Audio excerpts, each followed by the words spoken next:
meu poder és pur, immediat, omnímode. Sempre em fas el mateix! Una vegada més has tornat a saltar-te el protocol! L'anfitrió sóc jo! Havíem quedat que el rei d'Espanya rebia aquesta nit a l'emperador dels francesos a Vitòria, al meu palau de Montehermoso! L'exèrcit espanyol va aprofitar-se d'un avantatge decisiu, la població local.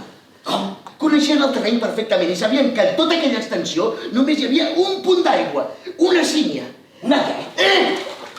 Còrsega, Napoleones...